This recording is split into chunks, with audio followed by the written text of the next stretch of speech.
Hello, chess enthusiasts! Welcome back to the Chess Ventura channel. In today's video, we're going to discuss a very exciting game played by the strongest female chess player of all time, none other than Judit Polgar. This game features Judit Polgar facing off against former world champion Vishy Anand. In this match, we'll witness a beautiful display of skill by Judit Polgar, forcing Vishy Anand to resign after just 34 moves. Alright, let's dive straight into the game. In the game, Polgar played as white, while Anand controlled the black pieces. The game begins with white playing the pawn to e4 and Anand responding with the Sicilian Defense, pawn to c5. White develops the knight to f3, black plays pawn to d6, and then white advances pawn to d4, initiating an exchange of pawns. After black captures the pawn, Judit recaptures with her knight. Anand then develops his knight to f6, attacking the central e4 pawn. Naturally, white defends this pawn by advancing the knight to c3. So far, we've seen the most common moves in the Sicilian defense. Black has several options here, such as developing the knight to c6, advancing pawn to a6, or pushing the pawn to g6. In this case, Vishy Anand chooses the Najdorf variation with pawn to a6, aiming to control the b5 square and prepare for future pawn pushes. White develops the bishop to e3, and black replies with pawn to e6. On move 7, Judit Polgar plays aggressively by pushing the pawn to g4, aiming to threaten black's knight with a potential g5 push. This move is rarely played at the top level because advancing the g4 pawn weakens white's kingside, especially when the bishop hasn't yet developed and the king is still in the center of the board. However, let us remember that the player making these moves is one of the strongest grandmasters of her time, widely regarded as the greatest female chess player in history. In response to white's threats, Anand advances the pawn to e5, attacking the knight and simultaneously pressuring the g4 pawn. White's knight jumps to f5, but black counters by attacking the knight with the pawn to g6. Judit responds by pushing the g5 pawn, launching a counterattack on the knight on f6.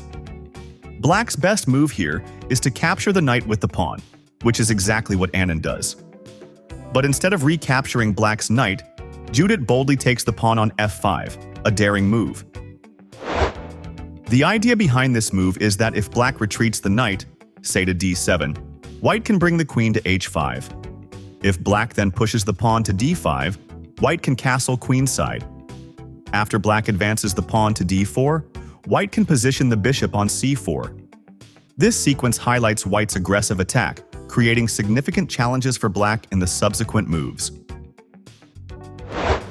In the actual game, Anand decides not to save his knight and instead advances the pawn to d5, introducing the threat of pushing to d4, which would create a double attack on the knight and bishop.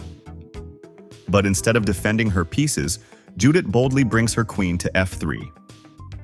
Black continues with the pawn push to d4. White castles queenside, simultaneously pinning black's d4 pawn to the black queen. Anand then develops the knight from b8 to d7, renewing the threat against white's pieces. In this position, if white captures the knight on f6, black can respond by taking the knight on c3 with the pawn. This would introduce a new threat, the pawn capturing on b2. If white tries to defend with b3 or captures the c3 pawn, black gains a strong position. The weakened dark squares in white's position would provide opportunities for black's queen and dark-squared bishop to exploit. Therefore, in the original game, white played bishop to d2. Black responded by capturing the knight with the pawn, and white recaptured with the bishop. At this point, white had lost a pair of knights, while black's pieces remained intact. Now, let's see how Judit Polgar turned the game around despite being down in material. Anand continued with bishop to g7. White then placed the rook on g1, occupying the semi-open file. As we can see, black's knight on f6 is still threatened by a pawn, but black decides to sacrifice the knight and instead castles kingside. A very bold move given that white's rook is now aligned with black's king on the same file. Despite this, according to the engine, the position is still considered balanced. This means both players have an equal chance of winning the game. Judit proceeded by capturing the knight with the pawn, and Anand recaptured with the queen. Then, white's queen moved to e3, putting pressure on black's e5 pawn. Here, white threatens with a potential rook capture on the knight. With no remaining piece protecting the e5 pawn, white's dark-squared bishop could take the pawn, threatening both the queen and the bishop on g7. If this happens, black would likely lose, so Anand anticipated this move and moved his king to h8. Now, if white were to capture the knight with the rook, black wouldn't hesitate to take white's rook in return. If white played bishop to take the pawn, black could recapture with the queen, supported by the bishop on g7. White's attack would falter because the pin on black's dark-squared bishop would be broken.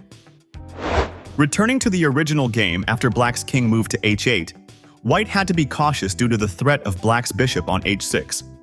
White responded by pushing the pawn to f4, adding pressure on black's central pawns. With the material advantage, white challenged black to exchange queens on b6. If the exchange was accepted, the game would quickly enter the endgame, which would favor black.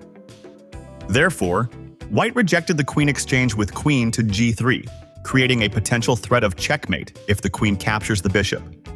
Black defended the dark-squared bishop with the queen on h6, and then Judit Polgar played a beautiful move, rook to d6.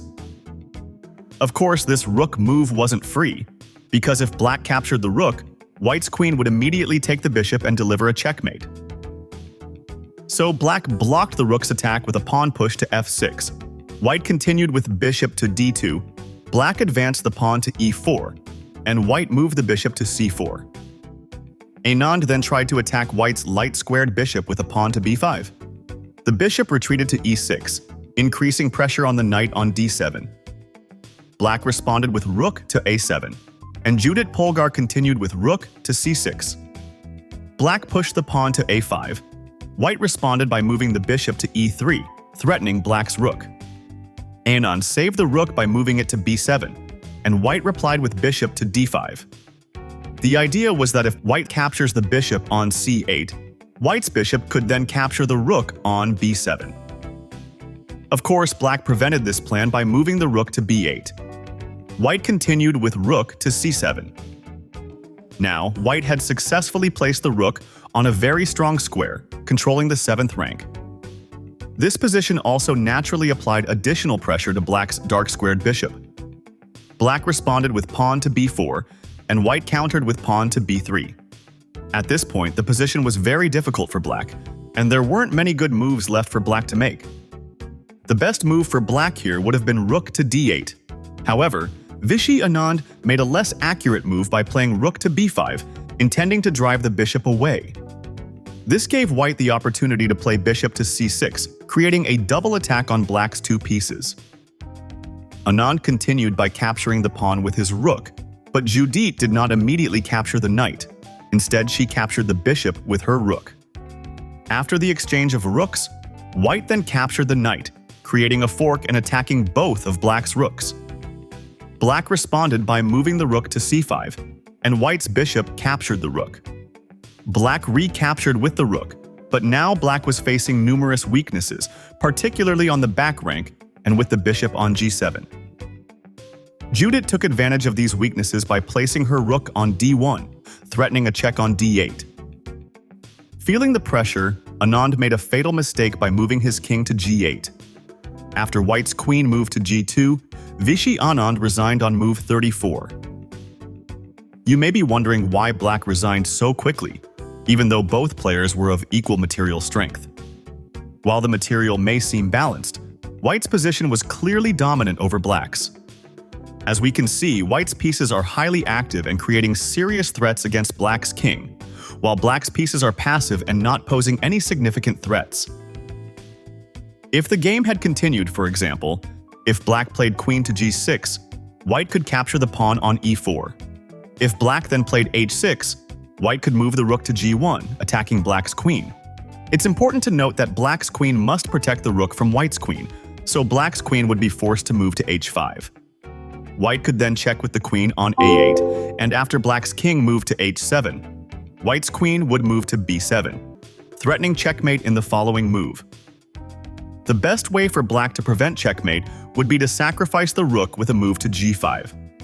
However, after white captures the rook with the pawn, black would still be unable to stop white's attack in the following moves. Alright, that's all for this video. I hope you enjoyed it and found it useful. If you liked this kind of video, don't forget to click like and subscribe. And if you have any feedback, suggestions, or critiques, feel free to share them in the comments. Thank you for watching, and I'll see you in the next video.